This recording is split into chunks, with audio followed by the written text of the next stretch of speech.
So in the midst of free agency for the Warriors, it was reported by Shams that their main priority this offseason is to be aggressive in the trade market in pursuing a defensive playmaking wing or a center. So clearly they have aspirations to replace one of two groups. The wing spot that includes Moody, Pods, and Buddy, and the center spot that includes expiring contracts with the likes of Loon and GP2. In this video, we're going to be focusing on the wings. First things first, upgrading for more defense at the wing spot is a smart move. Ever since Wiggins left, we lack that POA presence where we feel comfortable guarding the other team's best player. But the problem here is that finding a quality archetype of that player that the Warriors are looking for is quite rare. I mean, how many guys can you name that are a quote-unquote defensive playmaking wing? I was able to name 15 and only about 6 of them were ones where I considered were attainable. It just goes to show that every good player of that archetype is a definitive piece on a good team. However, in my opinion, if we do indeed come up short in getting a defensive wing and we still want to search for defense, I wouldn't mind a quick defensive 2 guard. When I list these upcoming wings, you're going to find that these players are more so lanky and can move quick enough to defend. But a quick defensive guards are guys that are superior at perimeter speed, but they lack size. They can't defend bigger players. So the first wing that I think the Warriors should get is Jarred Vanderbilt. Now Vanderbilt is very good at using his length at making plays. He can deflect passes, disrupt handles, contest shots, slide his feet. He can do all that. Perfect to what the Warriors would want. I actually think Vanderbilt is the representation of what the Warriors want. A guy that is long, a guy that is athletic, a guy that is quick, and a guy that actually makes plays defensively and looks the part. I think this is the guy that the Warriors want. But there's 2 problems in trying to acquire him. 1. Vanderbilt does have injury issues of his own. He's missed a good chunk of the last 2 seasons, and as you know, availability is the best ability, and even more for him considering what he brings to the table.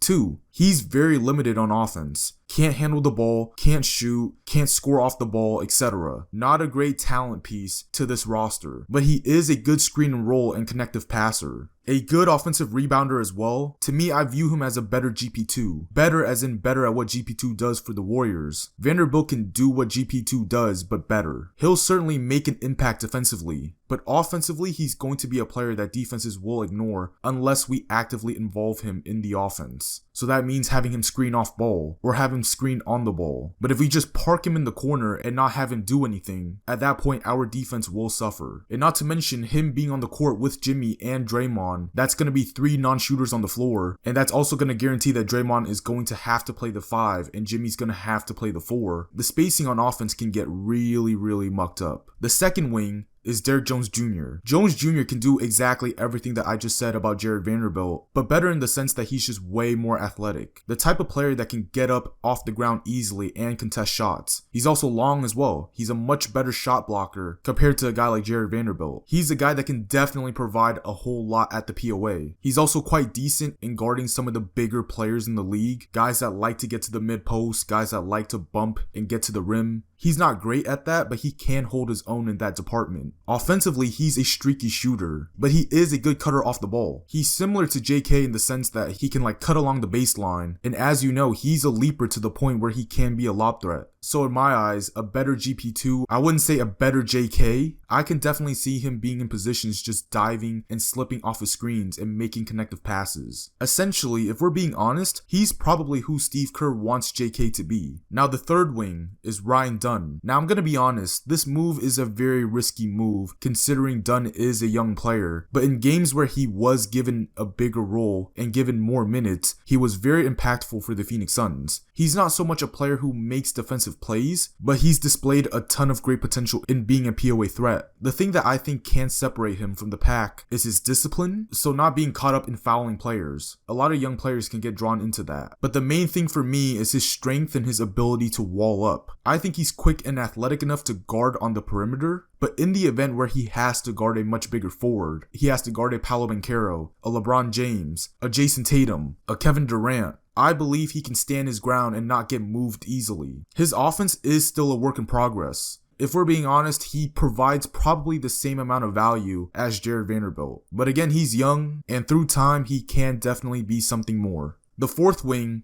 is Tumani Kamar. This is a very good and quality option to pursue in my opinion. First of all, his contract is sweet. Sweet like candy. Just made all NBA defensive second team. Other teams will try to snatch him if the Warriors don't jump in. Second of all, he's got a great mix of ball pressure and defensive playmaking. Like, he's certainly able to pick up a guy in the backcourt, especially with his size and frame, and be able to stay in front of him just enough to be able to take off like 5 or 6 seconds off the shot clock. He's similar to Dyson Daniels in some ways where he can anticipate passes before it happens. Not just on the ball as well, but off the ball. He can come from people's blind sides and steal the ball. You can't just make a nonchalant pass up top or down below around him. And with his ball pressure, he can force guys to get sped up. And as you know, on our team, we have 2 of the best help defenders in the league in Draymond and Jimmy. So with that kind of ability, he can draw the offensive player to run into traffic. His offense is limited, but his defensive value is good enough to warrant meaningful minutes. He just has to deal with the same dilemma of defenses ignoring him. But nevertheless, an absolute quality option for the Warriors. But here's the issue. Would Portland want to do business? Because after the whole GP2 situation, high-key Portland could still be sour towards us. Now the last wing, the one that I think is the best, is Herb Jones. Herb is 100% the best option here. This dude is freakishly long and agile for his size. He can move very quick laterally for being the size that he is. Someone that can for sure bother some of the best guards in the league. The amount of ground that he can cover on a shot contest is insane. If he switches out onto a guard and a guard hits him with a nasty step back, he can probably cover all that space and still get a hand up and bother the shot. And he can do it without fouling as well, guarding on the ball or closing out off the ball. When he gets his hands up, good luck trying to make a shot over him. He can slide those puppies very well, certainly can contain and keep somebody in front. The only downside is that he is a little thin, so against certain matchups, there's a chance that he can get moved around, but I think he's smart enough to not let that be a factor. Now here's the thing, it's tricky to know whether or not New Orleans would offer him because they've dangled the idea many times, but all of it can end up being rumors. It's possible that he can be made available along with Trey Murphy, another player that the Warriors do have interest in, but in order for New Orleans to move forward and become a serious team, Herb is one of those guys that would get them there. So who knows honestly, but if he is made available and he somehow lands on the Warriors, he will be a game changer.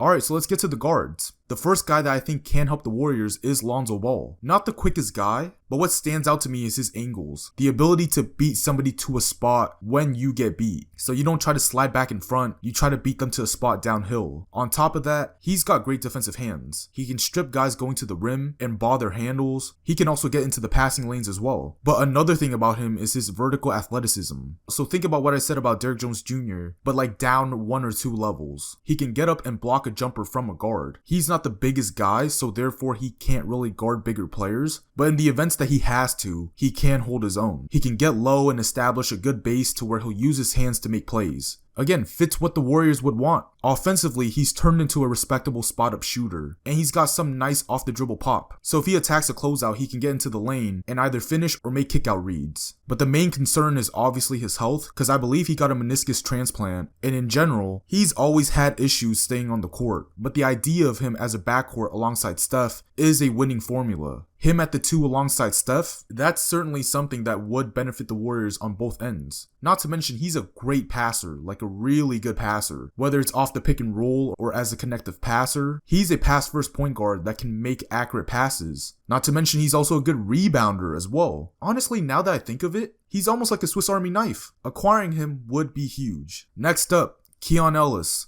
Now everything that I said about Lonzo, that applies to Ellis, except Ellis is quicker than Lonzo, and he applies better ball pressure. He's somebody that plays very low to the ground defensively, and he's great at it. Another thing is that he's not as big as Lonzo. Lonzo was 6'6", Keon Ellis is like what, 6'3"? So you definitely wouldn't feel good about him switching onto a bigger player, and that could risk him in getting into foul trouble. Overall, how I view Keon Ellis is a worse Davion Mitchell. And that's not an insult, by the way. Davion Mitchell is literally one of the best guard defenders in the league. It's just everything Davion Mitchell does, Keon Ellis can do, but like down a level. Offensively, he was one of the leading guards when it came to 3-point percentage. He's not no movement shooter, but he is good at spotting up. Solid finisher at the rim. Contract is also sweet. Kings look like they want to break it up. The Warriors gotta jump in. Simple. Lastly, Nickeil Alexander-Walker. Another great option. Long guard who can guard 94 feet. Not so great at making plays defensively, but can contain and does so very well. However, I think his true value is not solely on his defense alone, but the fact that he's an actual two-way player. He can shoot, handle the ball, and run offense all while coming off the bench. Now, obviously, producing off the bench is very different from doing it as a starter, so that's going to remain a mystery. Is he really a starter? Because he's good enough to start on this Warriors team, but that doesn't mean that he's a starter. He's good enough to be an upgrade compared to any other guard on this team minus Steph, but who knows if he's ready to step into a bigger role.